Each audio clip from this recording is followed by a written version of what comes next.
This guy, the very definition of a sword prodigy, could practically pick up any weapon and be a master in seconds. He trained so relentlessly he had blood-stained palms to prove it, and after dropping out of high school, he didn't stop there. He dedicated the next 2 decades to slicing and dicing his way to the title of the country's top swordsman. Naruto might have needed a Rasengan or 2 to stand out, but this guy? All he needed was a kitchen knife. One bustling day in a restaurant, the staff were managing the usual crowd when the chef's phone decided it was time to be heard. Despite supposedly being on silent, one staff member noticed it, and the chef, looking almost as annoyed as Saitama on his off days, wondered if it was from that game he swore he'd deleted. Just then, a staff member notified him that Mr. Kim, an unexpected guest, had arrived. The chef told them to lie, tell him I'm not here, but Mr. Kim wasn't buying it and strolled right in, stating he was here for the answer he'd been waiting on. He explained he'd given the chef plenty of time to mull it over, and for someone like our boy who handles knives all day, it should be easy work. Pulling out a suitcase full of cash, Kim proudly announced an advance payment of 300 million won for the task, almost like a Dragon Ball villain trying to bribe Vegeta. But the chef, with the precision of Zoro slicing through steel, made it clear Mr. Kim was in the wrong place. This was a kitchen, not some underground guild meeting. Ignoring the cash, our boy demanded Kim leave. Offended, Kim shouted that the sword saint shouldn't be wasting his talents on cutting fish. But our boy grabbed his kitchen knife that made Mr. Kim and his entourage scared. They quickly fled, but not before Kim vowed he'd be back. As the dust settled, one of the staff couldn't believe what he'd just witnessed. 300 million won. He declared that if he'd been offered that, he'd take it in a heartbeat. Curiosity getting the best of him, he asked why the chef refused. Our boy replied, saying he's only ever been good at slicing fish heads. He's no thug. The staff member teased, saying that if he used his reputation as a swordmaster, he could scare people into paying up without spilling any blood, and maybe buy a house with the cash. But our boy shook his head, saying he'd turn it down even if it were billions. Then, noticing the chef's phone pinging endlessly, the staff member joked that maybe he was secretly dating someone. Embarrassed, our boy brushed it off, muttering that it was just a dumb game notification and not wanting to admit he was still into divine protection like an old-school anime fan still rewatching Sailor Moon. As the cleaning staff headed out, our boy lit a cigarette, reflecting on how he'd spent most of his life working after his family went bankrupt when he was young, always on the grind for cash. His phone wouldn't stop vibrating. Annoyed, he decided to delete this dumb game. With nostalgia kicking in, he tapped the screen, and the game loaded up with the classic intro music that practically screamed, "Welcome back, Senpai." There they were, the same beautiful characters, still as captivating as ever. Just as he was deep in his anime world, his phone began to lag, and a bright light appeared that caught him off guard. After a while, one of his staff called out that the boss wanted him, but the chef was gone, leaving his phone behind. As it lay there, the screen flashed, completing the character transfer. It was only the beginning. Maybe this would finally be the arc where our boy went plus ultra. Upon spotting the game's interface, our boy knew exactly what he was dealing with. Pay to win? Check. Auto hunt? Check. Like every other mass-produced mobile game. The type was so familiar, he didn't even need the tutorial. So why did he play this game? Apparently our boy was enchanted by the digital waifus. Yup, you guessed it. Your classic 2D crush. After pouring in way too much cash and playing through countless hours, here he was, no longer the overpowered MC or even a snarky side character. Nope, he'd been demoted to full-on background character. Now, he was someone whose very existence no one noticed, let alone cared about. Talk about being ice-guyed into NPC hell. Now in this world, he went by the name Kangjiyama, and while he could hardly call himself an OP protagonist, he adapted quickly. The Korean setting looked almost identical to what he knew from real life, just with some swapped-out names and slight quirks here and there, kind of like how anime changes Tokyo Tower's shape but keeps everything else the same. A full year rolled by, blending game and reality into a haze, and our boy was starting to forget which was which. Here we go again, he thought, because just like in his past life, normalcy was the one luxury out of his reach. After school one day, he came home to his parents congratulating him as Great Sword Master Kong, practically beaming with pride over his Hoenn Academy acceptance letter.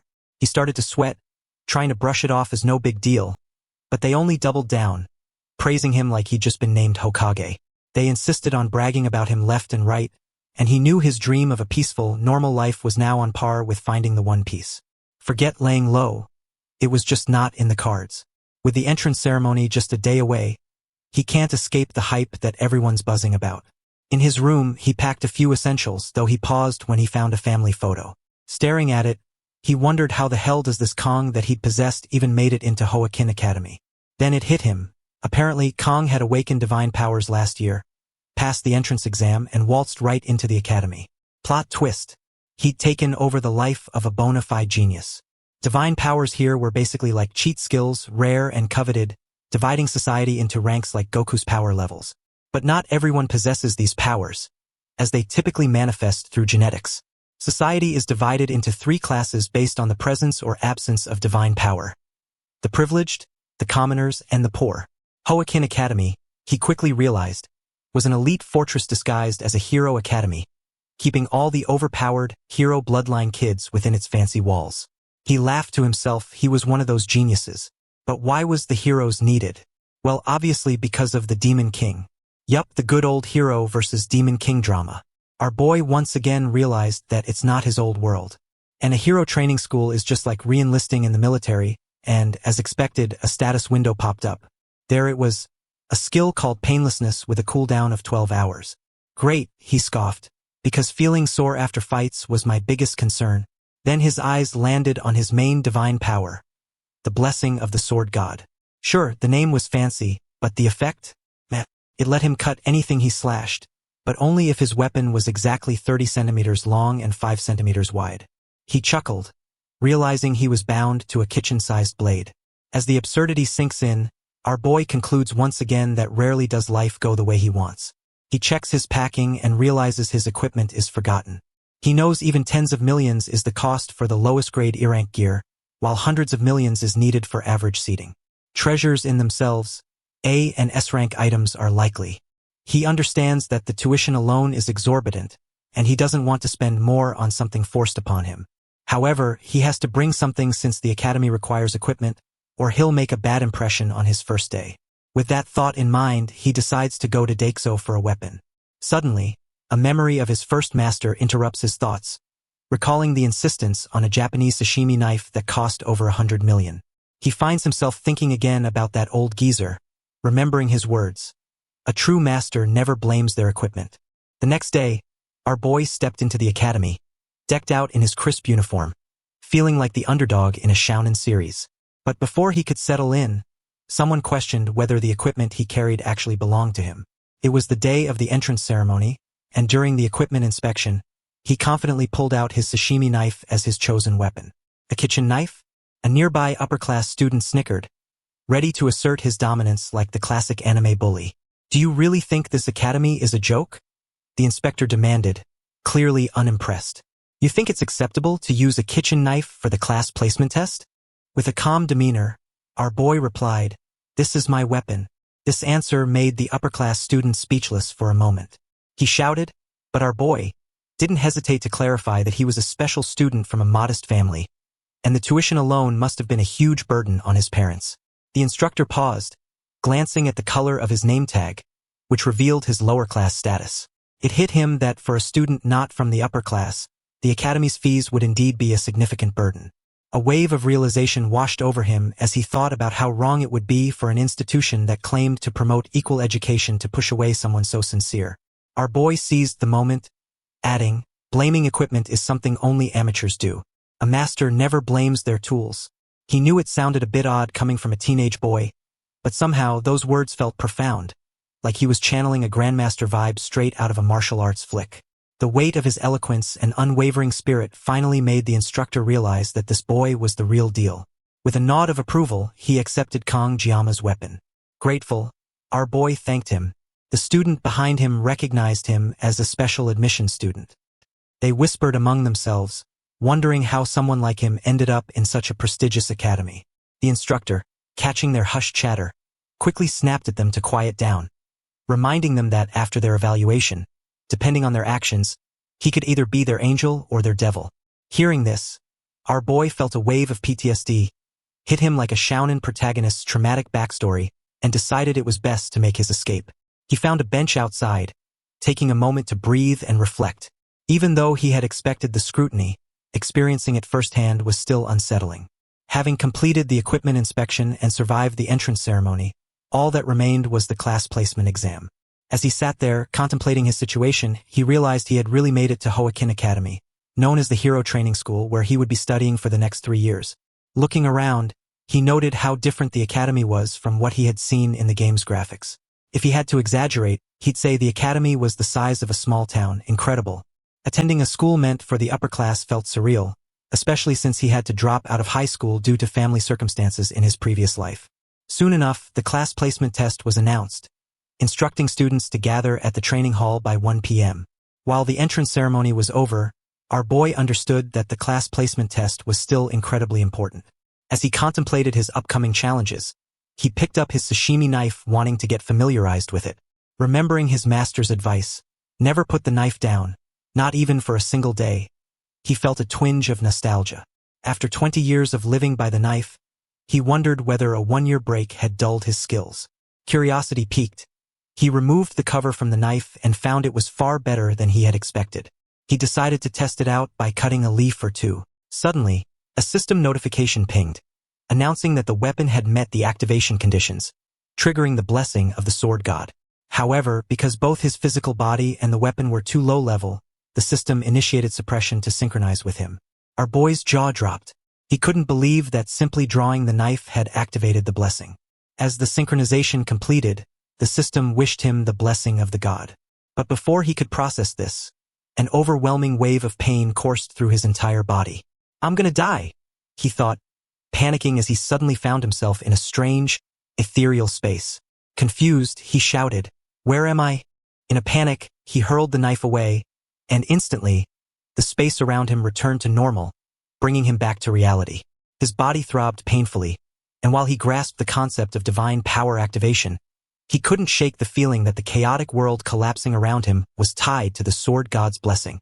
The backlash was unbearable. Even though the divine power of painlessness offered some relief from mild soreness, it couldn't help with the agony he felt now. Our boy realized that using his skill like this was unsustainable if every activation came with such pain. Just then, the system sent out a reminder for all students to gather at the hall immediately. Knowing it was time for the test and unwilling to leave his divine weapon lying on the ground, he reluctantly decided to pick it up, assuming the pain was just a one-time activation thing. But as soon as his fingers grazed the blade, a fresh wave of agony shot through him once again. Meanwhile, in the training hall, all the students had gathered, while parents chatted about the exorbitant cost of admission. Suddenly, the atmosphere shifted as Lord Klinge entered, the 7-star hero and a direct descendant of Aaron Nibelung, as well as the disciple of the founding hero, Valor Joaquin. Known as the strongest human, Lord Klinge commanded attention, and the crowd quieted, returning to their seats. Media, the 7-star sage, greeted him, playfully commenting that it had been half a century since they last met. Despite the years, she hadn't started dressing like an academy director. She joked about turning 70 and how it didn't seem to affect her much, then offered to use her blessings to make Siegfried look 10 years younger. Siegfried, however, dismissed her offer, pointing out that while she approached 70, she still hadn't matured and insisted that humans should prioritize their inner nature. With a mocking grin, she called him an old fart, delighted to see he was just as rigid as ever. Siegfried, clearly irritated, did little to hide his annoyance. Media, on the other hand, noted how he had changed over the years, recalling how he'd brought her to places like this, remembering her previous disdain for people who had made her loathe even breathing the same air as them. Teasingly, she remarked that his granddaughter must be quite beautiful, and they both realized the test was about to begin. Inside the training hall, our boy scanned the room, acutely aware that he was the only one with black hair. Someone muttered whether he was the black-haired foreigner, and suddenly, the earlier whispers about him echoed in his mind. Just then, a striking girl entered the hall, capturing the attention of every student, including our boy. She was none other than Abel von Nibelung, the granddaughter of the Sword Emperor, the main heroine of the game and the sole reason our boy had spent a fortune on it. And here he was, hoping for a normal life. The subspace was a creation of the ancestral hero Valor Joaquin, who established this unique reality alongside the academy. This dimension was separate from the real world, where pain and damage were very real, yet there were no consequences in reality since there was no interference from the outside world. In subspace, even murder went unpunished, a perfect playground for the ambitious. As the atmosphere buzzed with anticipation, Sieg and media discussed the upcoming battles in subspace, a time-honored tradition at the school. However, this year they were trying something new, a battle royale format. Participants would be split into groups of 10, and it would be a survival game with no restrictions on equipment. Sieg, ever the realist, pointed out that without restrictions, the privileged students would have an unfair advantage, a sentiment echoed in many anime plots featuring underdog protagonists against the elite. Media explained that they had to compromise because the academy was primarily funded by the nobility, and she had fought hard to introduce this new system. Inside the training hall, the students were admiring Abel von Nibelung, the granddaughter of the Sword Emperor. Meanwhile, our boy sat back, shocked to find that she was no longer just a 2D character on a screen. This felt completely different. He inwardly scoffed at the other students attempting to approach her, calling them fools. But deep down, he knew he might have done the same if he hadn't already played the game and learned better. As someone familiar with the game mechanics, he recalled that Abel possessed the miracle blessing M, a powerful boon that tied her to the game's protagonist. Beautiful people always seemed to have admirers at their side, and he realized that, as a special student, he didn't belong in their league. With a resigned sigh, he resolved to avoid getting involved in the social dynamics of the academy, hoping to steer clear of a noisy school life. He set 3 principles for his future: finish his studies without incident, secure a conventional job, and live a safe life. He couldn't shake the thought that the hero's job came with a huge salary, yet just the act of drawing his knife had left his body trembling. Let the hero protect the world, he mused, focusing instead on finding a more comfortable path in life. The class assignment exam for the 783rd year at Hoakin Academy began, and a mini floating machine appeared to explain the rules. As previously announced, this year's event would be a battle royale among 10 randomly assigned cadets.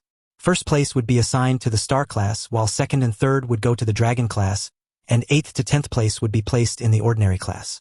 Class assignments would depend entirely on these results, with no time limit. Our boy's mind raced as he immediately recognized the setup. It was just like the game. Knowing his goal was to remain ordinary, he decided not to waste time and aimed to finish quickly. The subspace generation device activated, and the exam commenced. He resolved to avoid drawing his knife unless absolutely necessary, channeling his inner pragmatic hero as he navigated the strange new world. After a while, the evaluations for Group 24 were completed and announced, followed closely by the completion of Group 47's evaluations as well. While observing the results, media leaned over to Sieg and remarked that his granddaughter, with the bloodline of Changseong and Jialgang, was sure to achieve significant results. She was impressed by the record of 7 minutes and 14 seconds, noting that it was incredibly fast. Abel had opted for a C-rank weapon to ensure a fair assessment, yet she had still achieved a record, placing her among the top 10 in Academy history, though she couldn't quite break Sieg's own record. Sieg acknowledged this as natural for someone of the Nibelung bloodline, preparing to leave as he assumed the event was over. However, media interjected, informing him there was still one group left to evaluate. Sieg dismissed this as unimportant, likely filled with the offspring of pigs. Classic rich guy talk, reminiscent of snobby anime aristocrats. Just as he was about to leave, a sudden, strange sensation washed over everyone in the hall, causing an unsettling silence. Media turned to Sieg, questioning if he felt it too. Sieg considered the sensation unbelievable, his usual confidence shaken as a palpable tension filled the air. What was happening? As the confusion in the training hall reached its peak, they watched in disbelief as the very fabric of the sky broke apart, and 2 students tumbled out of the subspace, crashing to the ground. The audience was taken aback, whispering among themselves, wondering if they had stepped into a new anime where the laws of physics took a holiday. But then, as if on cue, another blinding light shone above, and a knife descended from the heavens, as if the universe had just said, "This is your protagonist's weapon. Get used to it." Media, ever the quick thinker, called for medical staff to check the vitals of the cadets who had just emerged from the chaotic rift. Among them lay our boy, who accepted the results as inevitable, predetermined from the start, like the fate of every low-tier character in an Isekai series. Earlier, students from the last group had begun fighting one another, and dread washed over him as he realized he had been caught in what could only be described as the squad of death. He recognized the notorious twins of malevolence, Mao Jun and Mao Shun, from the Iron King family. These brothers were infamous not just for their immense talent but also for their brutal violence and boundless cruelty. They were the kind of characters you might find in a shonen manga, known for turning every battle into a bloodbath. Kong recalled that the twins took pleasure in toying with weaker students for 30 minutes, prolonging their suffering like some sadistic game master. Completely ignoring him, the twins finished beating the other students and began discussing how many remained. June nonchalantly declared it was all over, while Shun, surprised, pointed out that he had taken care of 4 students himself. June then tossed the last remaining girl to Shun, who eagerly accepted the challenge. The poor girl trembled in fear as she watched the 2 brothers approach, her will to fight seeming to evaporate like a vapor wave dream. Shun, noticing her fear, leered at her with a smirk, remarking that she was just his type. He was curious if her screams would be as satisfying as he imagined. Just another day for a classic anime villain. June chided his younger brother for being a pervert, adding a comical touch that felt right out of a slice-of-life comedy. But as Shun prepared to unleash his wrath on the terrified girl, our boy couldn't stay silent any longer. He yelled out, questioning why they were taking things so far in what was essentially a simulation, labeling them psychopaths for their cruelty. Without fully realizing it, he stepped into the chaos. The twins turned their attention toward him, their eyes narrowing at the sight of his special student tag. They scoffed at him, calling him a lowlife, and Shun decided he would deal with him personally. June instructed his brother to rip out Kang's tongue for daring to disrespect them, a line that felt like it belonged in a horror anime rather than a school setting. Panicking, our boy wondered what he should do. He considered using his blessing of painlessness but quickly realized that avoiding pain for just 30 seconds wouldn't help against opponents who had been terrorizing their classmates for half an hour. As he scanned his surroundings, he spotted his knife nearby and hesitated, knowing that grabbing it would trigger the blessing. He recalled the intense pain he had endured earlier when he activated the blade. Just half a day into his new life, and he was already about to break the principles he had set for an ordinary, uneventful existence. The twins noticed him hesitating with the knife and taunted him, asking if he was mocking them. The terrified girl watched, anxiety etched on her face, as Shun prepared to finish Kong off painlessly, considering him an amusing distraction. He charged at Kong headfirst, ready to smash him like a villain from a poorly animated action flick. Realizing he couldn't afford to be picky now, Kong decided to use the blessing of painlessness for 30 seconds, hoping it would buy him some much-needed time. As he took a fighting stance, the blessing of the sword god activated, filling him with a rush of adrenaline and absurdity. He chuckled to himself at the thought of facing off against a bully with nothing but a sashimi knife. Wasn't that how every action movie ended in disaster? Shun scoffed at him, questioning what a pathetic knife could possibly do. Kong knew that if he didn't finish off his opponent quickly, he would be the one to bite the dust. He felt the ridiculousness of holding a knife meant for cutting fish, not people, and wondered why gangsters in movies always wielded such tools. Did they not realize they were better suited for sushi? But then, a flicker of determination sparked within him as he remembered a crucial skill. If he struck, it would definitely slash the enemy. As Shun closed in, Kong swiftly slashed with the knife, cutting off the bully's arm in one decisive stroke. The battle ended in an instant, leaving everyone in the hall, students, faculty, and even the universe itself, gaping in shock, as if they had just witnessed a climactic moment from an epic shonen showdown. To be continued. If you want to watch the next part, then like and subscribe and let me know in the comment of what recap you want to watch next.